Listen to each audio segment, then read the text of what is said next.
Well, it's a good evening from wherever you're watching us from. You are just in time for the 9 p.m. wrap live at our Orbit TV studios. I am your captain, Jesse Gitonga. Landing gears disengaged. Let's take off. Remember, you can join in the coverage live through our social media platforms at Orbit TV Kenya, hashtag the 9 p.m. wrap, or you can reach out to me on my social media platforms at the Jesse Tosh.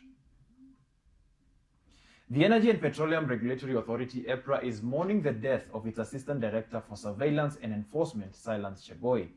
EPRA announced his death today on their X, describing his passing as a profound loss to the authority, his colleagues.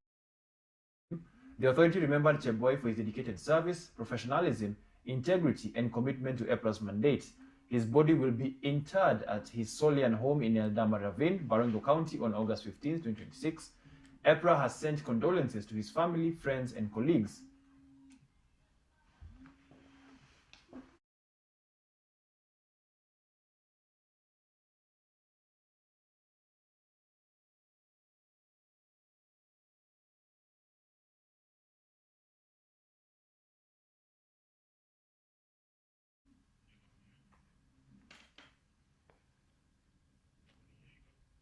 Fears are mounting for residents of Kangemi after a fire broke out in a densely populated residential area, with emergency teams racing to control the blaze.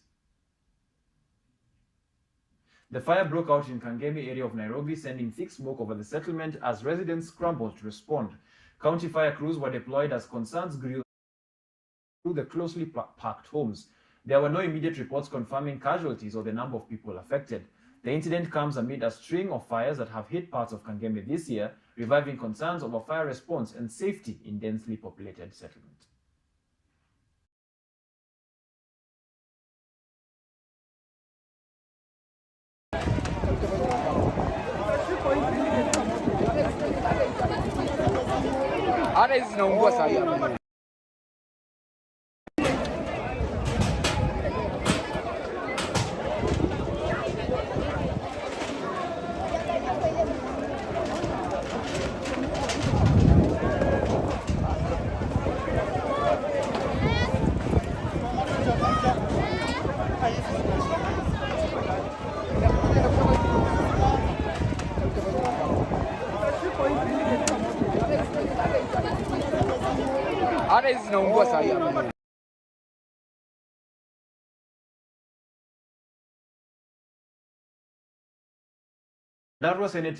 Nyandarua Senator John Methu has challenged the government to account for President William Ruto's performance following former Deputy President Rigathi Gachagwa's accountability statement issued on August 11, 2026.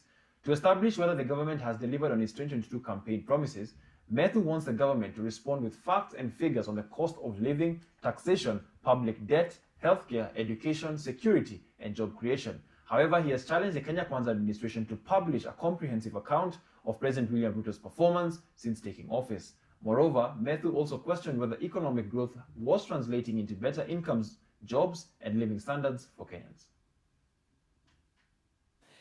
Let us remind you the questions that the people of Kenya are asking on the cost of living today than they were in September 2022.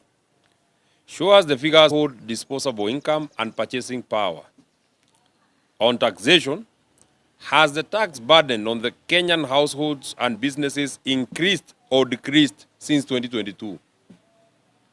On public debt, how much debt did William Ruto inherit?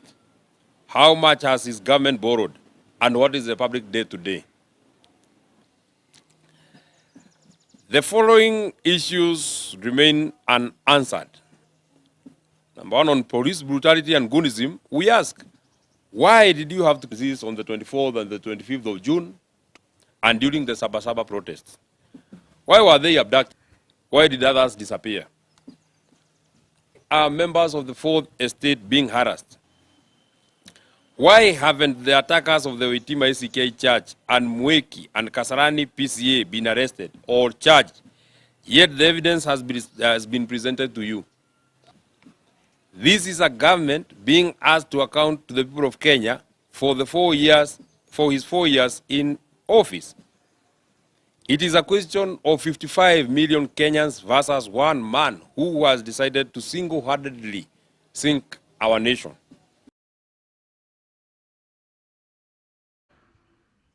More than 800 nurses in Mombasa County remain off duty as a nationwide strike enters its second week, with the Kenya National Union of Nurses ruling out a return to work without a concrete proposal from governors.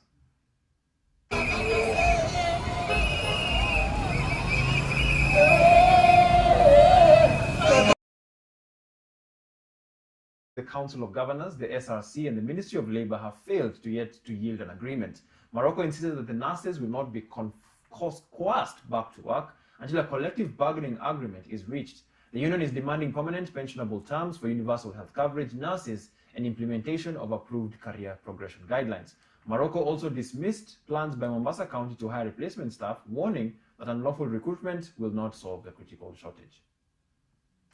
Governors has to intimidate nurses by calling for nurses to go back to work when other cadres are already on strike and they haven't even said anything about those cadres. As you are aware, the collective bargaining agreement for the clinic officers was signed by the Council of Governors, and it is at its implementing stage. And then in the career progression guidelines, which was negotiated collectively at the Public Service Commission, which is equally similar to what we are demanding for.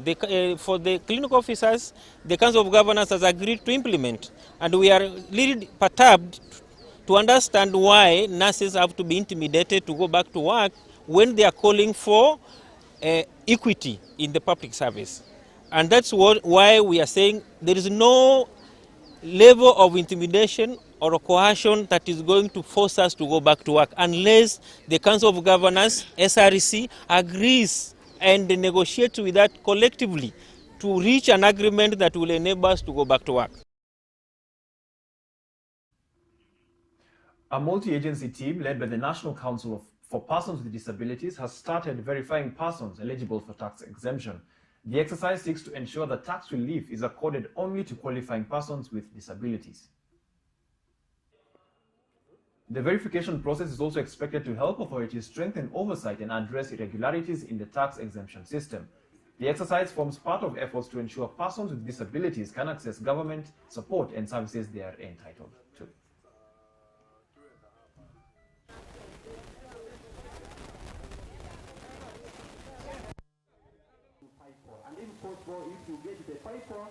Our main activity here is to vet for persons who have income, for them to be exempted as per the income law and also per the disability rights.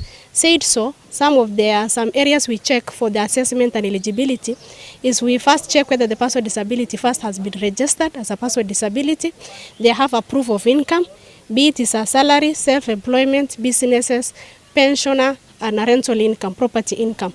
All these in consideration, we also check whether the person with disability are also compliant with tax compliance laws, and also they also have a introduction letter from the employer. They also have a pay slip, as I said, as a proof of income, or also a bank statement. Even M-Pesa, we go to the lowest self-employment, whether even if it's a shop, as long as there is an exemption. A non-governmental organization has donated farm inputs worth 6.75 million Kenya shillings to farmers in North Game Ward, Siaya County, with 300 farmers said to benefit from inputs enough to cultivate an acre of land each. Speaking during the distribution of the inputs at the Malanga Assistant Chief's office, the Mentors International Kenya team led by Director Eric Onyango and officials Evans Ojuang said the beneficiaries were drawn from across all sub-locations in the area. Onyango said each farmer received 5 2-kilogram packets of certified made seeds, a bag each of planting and top dressing fertilizer, and a liquid fertilizer booster with full package valued at 22,500. We are giving them farm inputs, fertilizers and seeds that will be enough to take care of 1 acre. We are estimating that it should produce in the borders of 20 to 30 bags, which is sufficient to feed a family for the entire year. And the surplus will also be there that can also be taken to the market to pay school fees for a kid who might be staying at home due to lack of school fees. And so that is our primary goal. Well, we have arrived at our destination. Hope you enjoyed the flight. I have been your one and only Captain Jesse Gitonga. Thank you for tuning in. Have a good night. Oh, and don't forget, And now